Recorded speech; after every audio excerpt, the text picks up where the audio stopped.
कुछ कह रहे थे। 160 करोड़ लोगों को वैक्सीन दिया जा चुका है और उत्तर प्रदेश आज 25 करोड़ लोगों को वैक्सीन देने जा रहा है। 25 करोड़ वैक्सीन की डोजेज उत्तर प्रदेश के अंदर आज उपलब्ध हो रही है।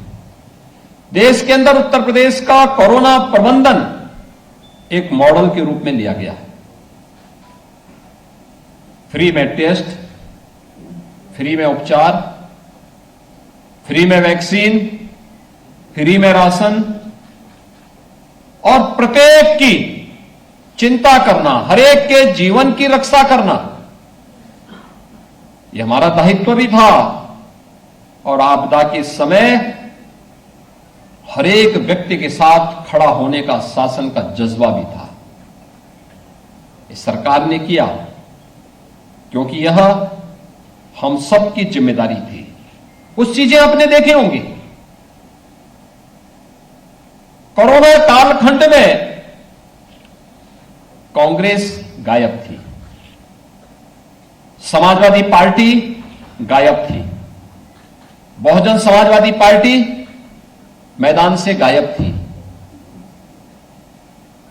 या तो केंद्र सरकार कार्य कर रही थी, या प्रदेश सरकार कार्य कर रही थी, या भारतीय जनता पार्टी का कार्यकर्ता सेवा ही संगठन है के मंत्र के साथ एक एक व्यक्ति के जीवन को और उसकी जीविका को बचाने के लिए जद्दोजहद कर रही थी। भाइयों बहनों, जब संकट के समय जो आपका साथी नहीं, तो उस व्यक्ति को चुनाव के समय आप अपना साथी कैसे चुन सकते हैं? जो संकट का साथी है वही सही आपका शुभचिंतक है। जो संकट में साथ छोड़ दे वह मित्र नहीं, वह शत्रु है। और मित्र और शत्रु की पहचान होना बहुत आवश्यक है। राजनीति में हमें इस बात को समझना होगा कि वास्तव में प्रदेश और देश के बारे में सही सोच रखने वाले कौन लोग हैं, और उस कार्यक्रम को हमें आगे बढ़ाना होगा। लोक कल्याण संकल्प पत्र की मैं बात कर रहा था। 2017 के पहले इस पश्चिमी उत्तर प्रदेश में हम आते थे, क्या स्थितियां थी? भय का माहौल था। बेटियां सड़कों पे नहीं निकल पाती थी, स्कूल नहीं जा पाती थी। बहुत सारी जगह तो ऐसा था कि सायंकाल सूर्यास्त के बाद सुनसान कर्फ्यू जैसा दृश्य हो जाता था। हर दूसरे तीसरे दिन कोई ना कोई दंगा होता था। माफिया सत्ता के संरक्षण में जिस किसी की भी भूमि पर कब्जा कर लेते थे। विकास के बारे में कोई सरकार का विजन नहीं था। शासन की योजनाओं का लाभ गरीबों को नहीं मिल पाता था। भारतीय जनता पार्टी ने राष्ट्रवाद, सुशासन और विकास के मुद्दे पर इस चुनावी समर में अपने संकल्प पत्र के साथ भारतीय जनता पार्टी आई थी। पहले ही घोषणा आपने देखी होगी। हम लोग जब 2017 में आए तो हमारी सरकार ने, भारतीय जनता पार्टी की सरकार ने पहली घोषणा की थी। हमने पहला निर्णय लिया था अवैध बूचड़खानों को बंद करने का, बेटियों की सुरक्षा के लिए एंटी रोमियो स्क्वाड के गठन करने का, और 86 लाख किसानों का 36,000 करोड़ रुपए का कर्ज माफी का। यह भारतीय जनता पार्टी का पहला फैसला था सरकार का। समाजवादी पार्टी की सरकार भी 2012 में आई थी। पहला फैसला क्या था? राम जन्मभूमि पर आतंकी हमला करने वाले आतंकवादियों के मुकदमों को वापस लेने का। फर्क साफ है भाइयों बहनों, फर्क साफ है।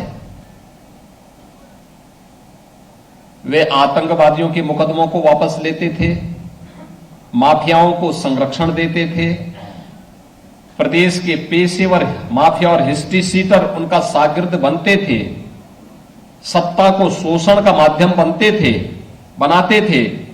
हमने सत्ता को सेवा का माध्यम बनाया।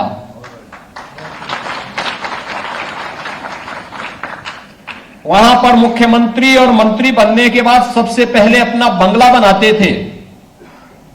हमने अपना बंगला और अपना मकान नहीं बनाया, हमने 43 लाख गरीबों को एक एक मकान दिया। 2 करोड़ 61 लाख लोगों को शौचालय उपलब्ध करवाए, हर गांव में बैंकिंग सुविधा उपलब्ध करवाई, विकास का एक मॉडल दिया। एशिया का सबसे बड़ा एयरपोर्ट जेवर में बनेगा। अब फिल्म सिटी के लिए मुंबई नहीं बल्कि गौतम बुद्ध नगर में फिल्म सिटी का निर्माण होगा। मेडिकल डिवाइस पार्क पश्चिमी उत्तर प्रदेश में बनेगा। अब किराना से पलायन नहीं, पश्चिमी उत्तर प्रदेश रैपिड रेल की प्रगति के साथ, तेजी के साथ आगे बढ़ने का कार्य करेगा।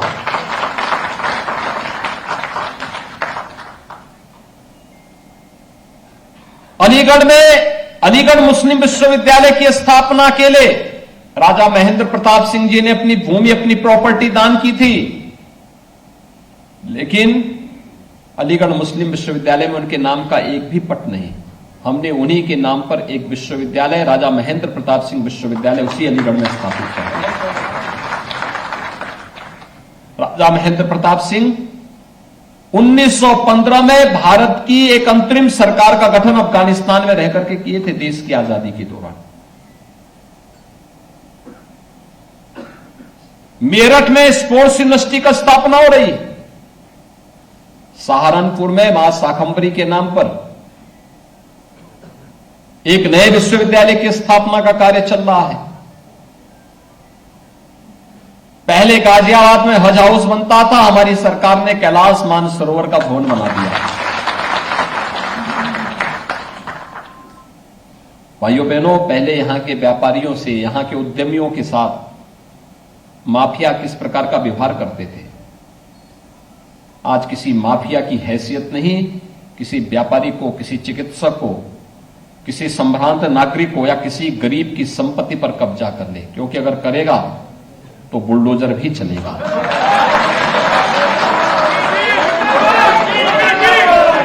पहले इन गरीबों को मिलने वाला अन्न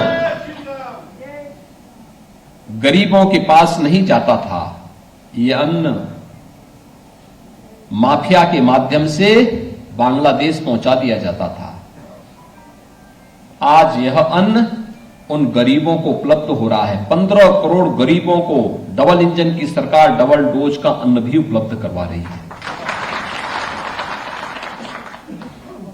9 करोड़ लोगों को 5 लाख रुपए की सालाना स्वास्थ्य बीमा का कवर भी उपलब्ध कराया जा रहा है।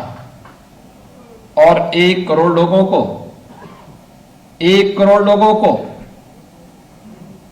1000 रुपए, वृद्धजन, विधवा महिलाएं और दिव्यांग जनों को 1000 रुपए हर महीने पेंशन की सुविधा भी उपलब्ध कराई जा रही है।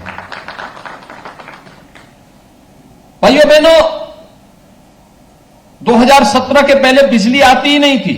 जो आज कह रहे हैं कि 300 यूनिट फ्री में बिजली देंगे, इनसे पूछना चाहिए, बिजली जब आती नहीं थी तुम बिजली नहीं देते थे, तुम तो अंधेरे में रहने के अभ्यस्त थे, क्योंकि चांदनी रात चोरों को अच्छी नहीं लगती है। तो लोग बिजली दें, जब बिजली नहीं आएगी तो बिजली फ्री में करने की बात कहां से करते हो जी? क्यों बेवकूफ बनाते हो? क्यों आंखों में धूल झोंकने का काम करते हो? नए नए सगुफे हमने अपने युवाओं के लिए टैबलेट और स्मार्टफोन देने की कार्रवाई की। अब वो कह रहे हैं हम स्मार्टफोन हम भी देंगे। उनको मालूम नहीं कि उनको आना नहीं है, इसलिए कुछ भी बोल दो, कुछ भी बोल दो।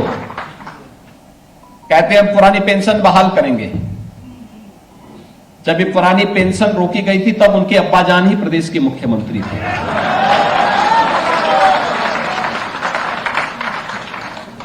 और उसके बाद 4 वर्षों तक प्रदेश के मुख्यमंत्री रहे। फिर 5 वर्ष तक उन्हें स्वयं प्रदेश के अंदर मुख्यमंत्री बनने का अवसर प्राप्त हुआ। लेकिन भाइयों बहनों, प्रदेश के सरकारी कर्मचारियों को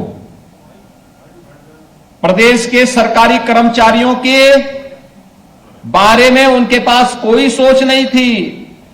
न्यू पेंशन स्कीम में कर्मचारियों के अकाउंट भी नहीं उन्होंने खोले थे। और जो एम्प्लॉइज कंट्रीब्यूशन होता है, इसमें शासन 10% देता था, कर्मचारी को 10% देना था। अकाउंट ही नहीं थे, पैसा ही नहीं जमा होता था। पिछली सरकार ने 2004 से लेकर के 2017 तक कोई पैसा जमा नहीं किया। जब हम लोग आए, मैंने इसकी जांच की कि कर्मचारियों को न्यू पेंशन स्कीम में अगर वह रिटायर होता है, उसको इसका लाभ मिल रहा है कि नहीं मिल रहा है। तो हमारी सरकार ने आकर के उन सभी कर्मचारियों के अकाउंट खुलवाए। 10,000 करोड़ रुपए मैंने बजट से उपलब्ध करवा करके उनके अकाउंट में जमा करवाने का कार्य किया। 10,000 करोड़ रुपए। और एम्प्लॉइज कंट्रीब्यूशन को भी मैंने 10% से, राज्य सरकार का 10% शेयर से बढ़ा के 14% करने का कार्य भारतीय जनता पार्टी की सरकार ने किया। कोरोना कालखंड में किसी भी कर्मचारी के वेतन में हमने कटौती नहीं की। तमाम जगह राज्य सरकारों ने कटौती कर दी थी, उत्तर प्रदेश ने नहीं की।